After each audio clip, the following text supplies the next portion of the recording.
Setelah banyak mempelajari teknik dan metodologi seperti team building berdasarkan fase-fase team development dari Profesor Bruce W. Tuckman, organisasi di bidang ini harus menghadapi persaingan ketat, memenuhi tuntutan pasar yang cepat berubah, dan menghadapi kompleksitas dalam metrik-metrik dari Space Metric. Selanjutnya, kita akan membahas bagaimana penggunaan framework ini dalam dunia nyata. Space Framework pada level organisasi. Untuk mendapatkan gambaran yang lebih lengkap tentang apa yang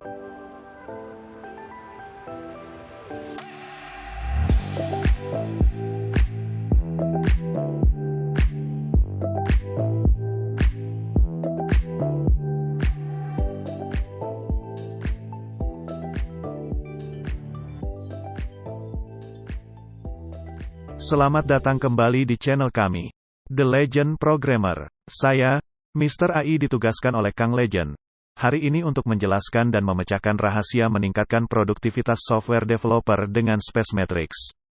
Jangan lupa untuk like, subscribe, dan nyalakan lonceng notifikasi agar tidak ketinggalan konten-konten menarik seputar pengembangan software. Yuk, kita mulai. Sebagai pendahuluan, saya ingin menyampaikan terlebih dahulu konteks atau latar belakang dari pembuatan video kali ini. Berdasarkan cerita yang disampaikan oleh Kang Legend kepada saya, sambil bercanda dan ngobrol santai tentunya. Kang Legend telah bertahun-tahun mengurus tim tech atau tim engineering. Meskipun telah berupaya memimpin tim dengan baik, penuh perhatian, dan didorong oleh keinginan membantu tim untuk berkembang, Kang Legend selalu mengalami keputusasaan dan kegalauan ketika harus memberikan penilaian dan evaluasi kinerja dari timnya. Setelah banyak mempelajari teknik dan metodologi seperti team building berdasarkan fase-fase team development dari Profesor Bruce W. Tuckman, Ph.D., teori Grid Leadership, Situational Leadership, OKR, dan KPI, tentu saja sudah mempraktekannya semua. Akan tetapi, urusan menentukan kinerja tim adalah hal yang cukup sulit. Apalagi upaya-upaya yang harus dilakukan dan dapat diukur untuk meningkatkan kinerja dan kemampuan tim lebih sulit lagi. Salah satu jawaban atau solusinya, ternyata datang dari Space Framework. Atau dikenal juga sebagai Space Metric. Di sisi lain kita semua mengetahui, dalam era teknologi yang terus berkembang, industri software menjadi salah satu sektor paling dinamis dan penting. Organisasi di bidang ini harus menghadapi persaingan ketat, memenuhi tuntutan pasar yang cepat berubah, dan menghadapi kompleksitas dalam mengembangkan solusi inovatif. Untuk itulah Space Framework hadir sebagai solusi inovatif untuk mengukur dan meningkatkan produktivitas pengembang. Untuk mengukur dan meningkatkan produktivitas dengan tepat, Space Framework menyediakan pendekatan yang holistik dengan 5 dimensi utama sebagai berikut. 1. S dari kata space mewakili Satisfaction and Well-being. 2. P dari space mengandung arti Performance. 3. A dari space berarti Activity. 4. C dari space bermakna Communication and Collaboration. 5. E dari space berarti Efficiency and Flow. Itulah Space Framework, dengan 5 dimensi yang diukur secara holistik. Sedikit sejarah mengenai Space Framework. Space Framework adalah pendekatan berbasis penelitian yang memegang peranan penting dalam upaya meningkatkan produktivitas pengembang software. Dikembangkan oleh sekelompok peneliti berbakat dari perusahaan teknologi ternama seperti GitHub dan Microsoft, bersama dengan University of Victoria, Kanada. Kerangka kerja ini menawarkan solusi yang inovatif untuk mengukur, memahami, dan meningkatkan kinerja para pengembang. Space Metrics sendiri merupakan bagian integral dari Space Framework, dan bagaimana penggunaan metrik dari setidaknya 3 dari 5 dimensi utama dapat membantu mengukur dan meningkatkan produktivitas pengembang, tentunya secara komprehensif. Berikut penjelasan secara umum dan fungsi dari Space Metrics ini. Metrik dari dimensi Satisfaction and Well-being membantu memahami kesejahteraan dan kepuasan pengembang. Sementara metrik dari dimensi performance mengukur hasil dari tugas dan proyek yang dijalankan.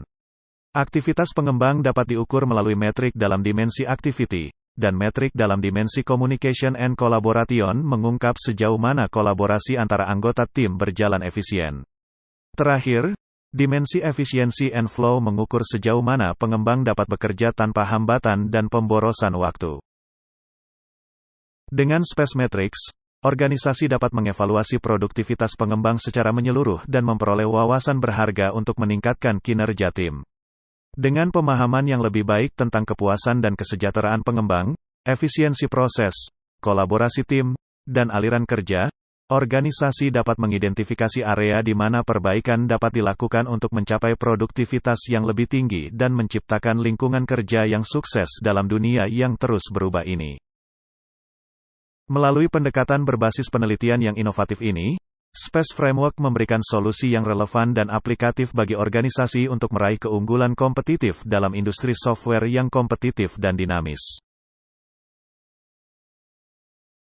Baik, selanjutnya kita akan masuk ke penjelasan satu persatu dari kelima dimensi tadi.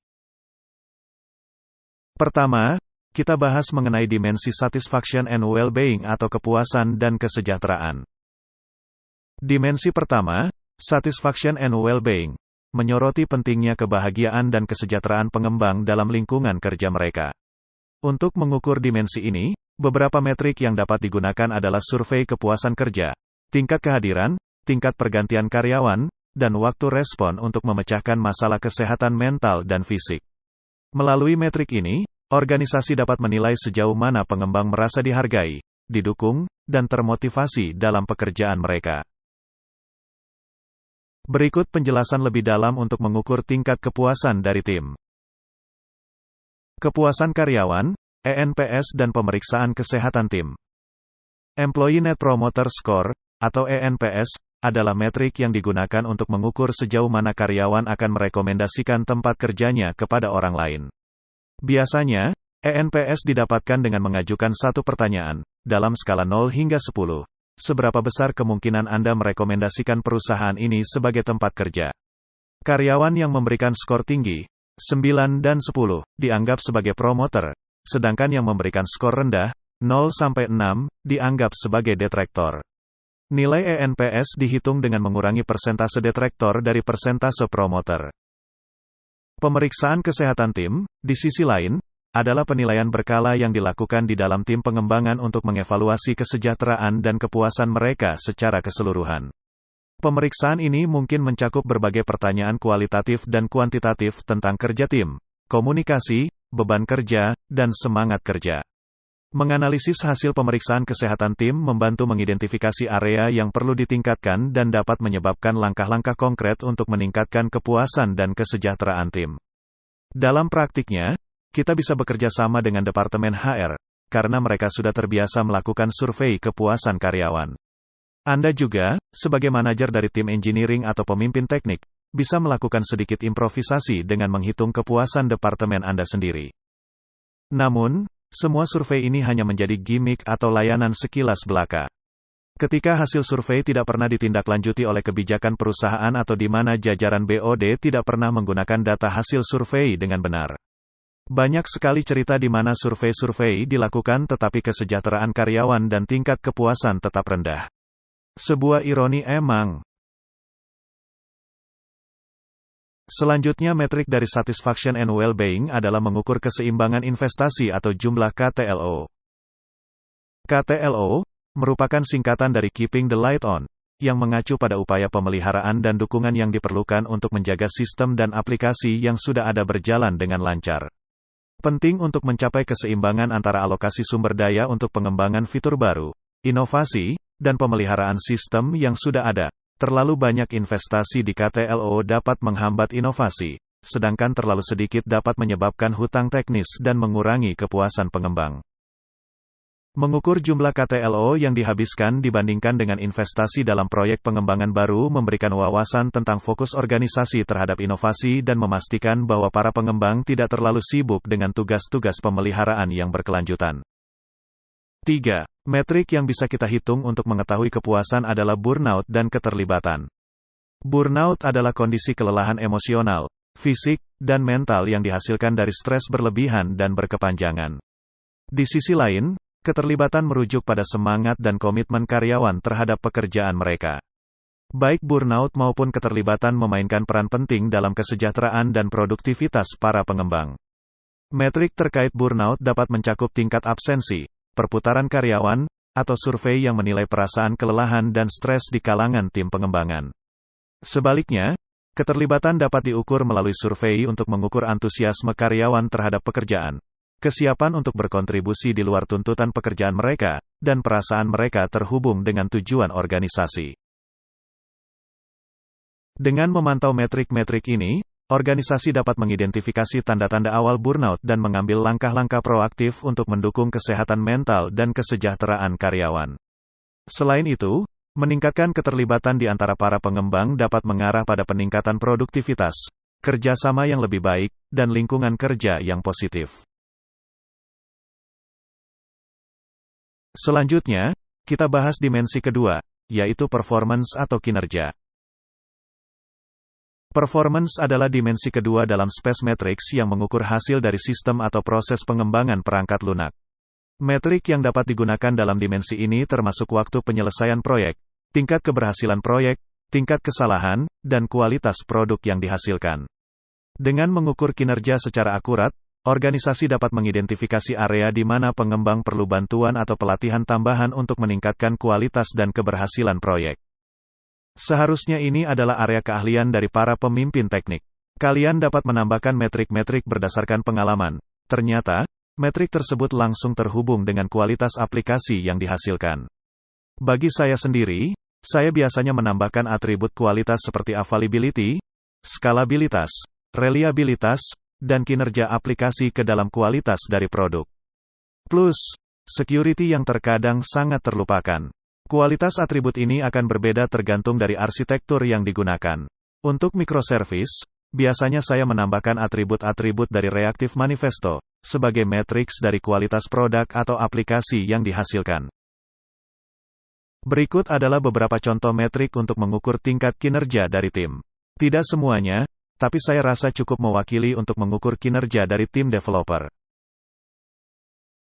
1. Tingkat keberhasilan perubahan, atau change failure rate. Tingkat keberhasilan perubahan merupakan bagian dari DORA Matrix.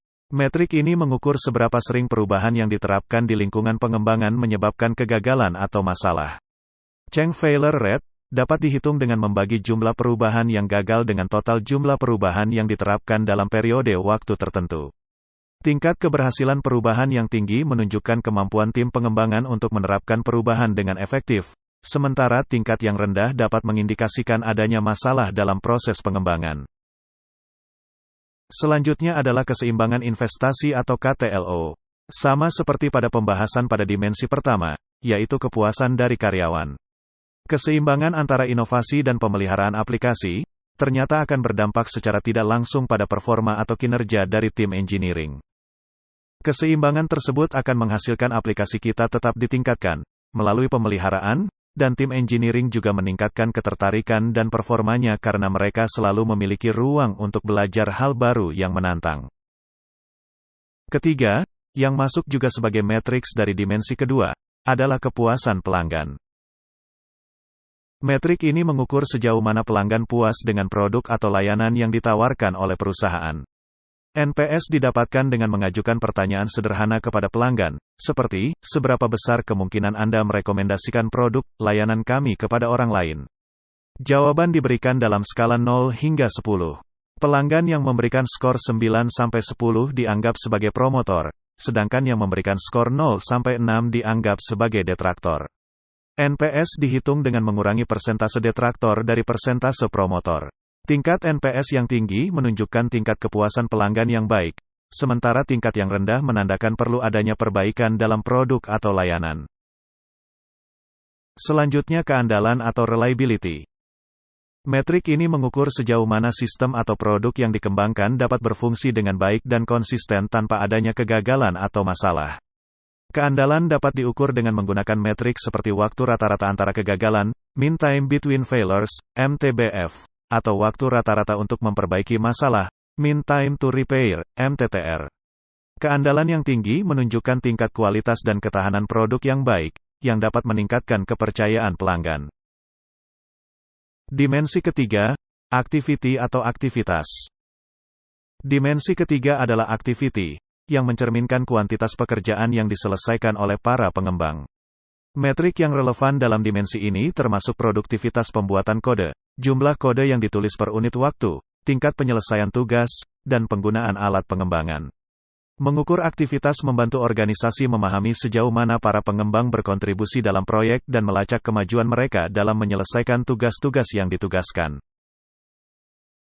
Biasanya, untuk melakukan pelacakan dan pemantauan aktivitas tim, kita dapat menggunakan beberapa alat yang dapat membantu kita. Misalnya, manajemen tugas seperti Jira, ClickUp, Proofhook, atau Todoist. Kita dapat memilih yang gratis atau berbayar tergantung pada kebutuhan kita. Berikut adalah beberapa contoh metrik untuk mengukur tingkat aktivitas dari tim. Metrik pertama adalah isu atau tugas yang diselesaikan. Metrik ini mengukur jumlah isu atau tugas yang berhasil diselesaikan oleh tim pengembangan dalam periode waktu tertentu. Isu-isu ini mungkin mencakup perbaikan bug, peningkatan fitur, atau tugas pengembangan lainnya. Mengukur dan melacak jumlah isu yang diselesaikan membantu memahami tingkat produktivitas dan kemajuan tim dalam menyelesaikan tugas-tugas yang diberikan. Metrik kedua, ulasan dan penggabungan permintaan merge. Sering dikenal PR review. Metrik ini mencatat jumlah permintaan penggabungan code, pull request, yang telah ditinjau dan digabungkan oleh tim pengembangan. Ulasan dan penggabungan pull request adalah bagian penting dari proses kolaboratif dalam pengembangan software. Mengukur frekuensi dan efisiensi ulasan serta penggabungan pull request dapat membantu memastikan bahwa kontribusi anggota tim diintegrasikan dengan baik dan secara berkualitas ke dalam produk. Metrik ketiga, dari dimensi aktivitas adalah frekuensi implementasi.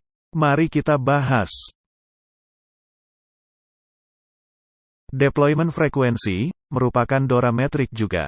Metrik ini mengukur seberapa sering perubahan dan pembaruan software diterapkan dalam produksi atau lingkungan produksi secara keseluruhan. Frekuensi implementasi mencerminkan seberapa cepat tim dapat menyampaikan perubahan dan fitur baru kepada pengguna akhir.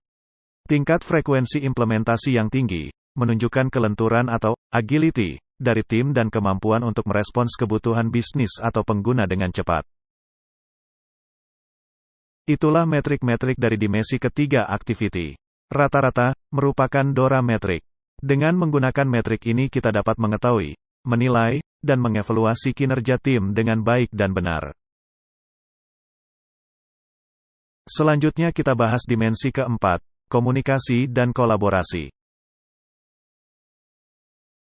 Dimensi keempat, komunikasi dan kolaborasi, fokus pada seberapa baik para pengembang bekerja bersama dalam tim.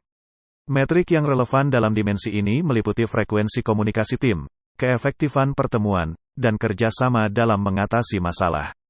Dengan mengukur komunikasi dan kolaborasi, organisasi dapat memastikan bahwa tim pengembang berinteraksi secara efisien, berbagi pengetahuan, dan mendukung satu sama lain dalam mencapai tujuan bersama. Berikut adalah beberapa contoh metrik untuk mengukur tingkat komunikasi dan kolaborasi dari tim. Pertama, jumlah orang yang bekerja pada fitur yang sama. Metrik ini mengukur jumlah orang yang terlibat dalam pengembangan dan pelaksanaan fitur atau komponen yang sama dalam proyek. Jumlah orang yang bekerja pada fitur yang sama dapat mempengaruhi kolaborasi tim dan interaksi antar anggota tim. Pengukuran metrik ini membantu menilai tingkat kolaborasi dan keterlibatan dalam pengembangan proyek. Perlu diperhatikan, jumlah anggota tim memerlukan jumlah dan komposisi yang tepat. Tim yang banyak bukan berarti tingkat kolaborasi dan komunikasi akan lebih baik, atau sebaliknya. Terlalu banyak anggota dari tim akan mengakibatkan pekerjaan menjadi lambat karena jalur komunikasi yang terjadi terlalu banyak dan tentunya kurang efektif. Terlalu sedikit akan mengakibatkan tim kelelahan, target waktu, serta kualitas yang ditargetkan tidak akan tercapai. Di sisi lain, berdasarkan penelitian lain, jumlah dan struktur organisasi akan berdampak pada arsitektur aplikasi yang dihasilkan. Ini dibahas secara tuntas pada hukum Conway pada microservices. Dari sisi kualitas kode, jumlah pengembang yang terlibat dalam suatu fitur sangat berpengaruh terhadap kualitas aplikasi yang dihasilkan. Tingkat kepemilikan, ownership, ini memengaruhi jumlah bug yang dihasilkan. Semakin banyak kontributor utama, semakin tinggi tingkat kualitas perangkat lunak. Sebaliknya, jika terdapat terlalu banyak kontributor minor, Hal ini dapat menyebabkan peningkatan jumlah bug yang dihasilkan. Lebih detailnya, hal ini dapat dipelajari lebih lanjut pada artikel yang berjudul, Don't Touch My Code. Metrik kedua, adalah pemeriksaan kesehatan tim. Seberapa silo atau berkomunikasi. Metrik ini mencakup pemeriksaan periodik yang dilakukan di tim pengembangan untuk menilai kesehatan tim secara keseluruhan.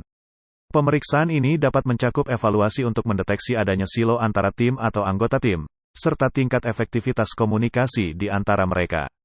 Mengukur kesehatan tim membantu mengidentifikasi potensi hambatan dalam kolaborasi dan memungkinkan langkah-langkah untuk meningkatkan interaksi dan kerja sama tim. Ketiga, metrik dari komunikasi dan kolaborasi adalah waktu ulasan permintaan pull request. Metrik ini mengukur waktu yang diperlukan untuk meninjau dan menyelesaikan proses penggabungan permintaan tarik, pull request, oleh anggota tim pengembangan. Waktu ulasan yang cepat dan efisien mencerminkan tingkat kolaborasi dan keterlibatan dalam mengulas dan memperbaiki kode yang diajukan oleh rekan tim. Memantau metrik ini membantu memastikan bahwa proses ulasan berjalan lancar dan mempercepat waktu penerapan perubahan. Itulah 3 contoh metrik yang dapat digunakan untuk menghitung kinerja tim untuk dimensi keempat, komunikasi dan kolaborasi. Perlu diperhatikan bahwa 2 dimensi ini, yaitu yang keempat dan yang kelima, adalah dimensi yang cukup sulit untuk diukur dan dikelola. Hal ini sesuai dengan kodratnya bahwa manusia adalah makhluk sosial. Dengan demikian, penilaian dan pemantauannya membutuhkan banyak perspektif dan metodologi yang harus digunakan. Selanjutnya dimensi terakhir atau kelima, efisiensi dan aliran kerja. Dimensi terakhir, efisiensi and flow, mengukur sejauh mana para pengembang dapat bekerja tanpa hambatan dan pemborosan waktu. Beberapa metrik yang relevan dalam dimensi ini termasuk waktu rata-rata untuk menyelesaikan tugas, tingkat revisi kode, dan rasio waktu produktif terhadap waktu tidak produktif. Dengan mengukur efisiensi dan aliran kerja, organisasi dapat mengidentifikasi potensi untuk meningkatkan efisiensi dan mengurangi hal-hal yang menghambat proses pengembangan. Berikut adalah beberapa contoh metrik untuk mengukur tingkat efisiensi dan aliran kerja dari tim. Pertama, persepsi kemampuan untuk tetap dalam flow dan menyelesaikan pekerjaan. Metrik ini mengukur sejauh mana anggota tim merasa mampu untuk tetap dalam keadaan aliran kerja, flow, dan menyelesaikan pekerjaan dengan efisien. Keadaan aliran terjadi ketika seseorang sepenuhnya terfokus dan terlibat dalam pekerjaannya, sehingga meningkatkan produktivitas dan kualitas hasil pekerjaan. Memantau persepsi ini membantu organisasi untuk mengidentifikasi faktor-faktor yang dapat meningkatkan atau menghalangi efisiensi dan aliran kerja di kalangan anggota tim. Kedua, pemeriksaan kesehatan tim. Sama seperti pada dimensi keempat, metrik ini juga dapat digunakan dalam dimensi efisiensi and flow untuk menilai kesehatan tim secara keseluruhan dari perspektif efisiensi dan aliran kerja. Pemeriksaan ini mencakup evaluasi untuk mendeteksi adanya silo antara tim atau anggota tim, serta tingkat efektivitas komunikasi di antara mereka. Memastikan adanya aliran kerja yang lancar dan kolaborasi yang efisien antara anggota tim merupakan faktor penting dalam meningkatkan efisiensi proyek. Ketiga, keseimbangan investasi. Sama seperti pada dimensi kedua, metrik ini menilai proporsi pekerjaan yang berhubungan dengan peningkatan produktivitas, misalnya, mengurangi tugas manual, otomatisasi, peningkatan proses, dibandingkan dengan tugas rutin yang mungkin memerlukan waktu dan sumber daya lebih banyak. Investasi pada pekerjaan berhubungan dengan produktivitas dapat meningkatkan efisiensi dan aliran kerja dalam jangka panjang. Keempat, waktu pelaksanaan perubahan dan waktu pemulihan. Metrik ini mengukur waktu yang diperlukan untuk menerapkan perubahan dan waktu yang dibutuhkan untuk memulihkan sistem setelah terjadinya kegagalan.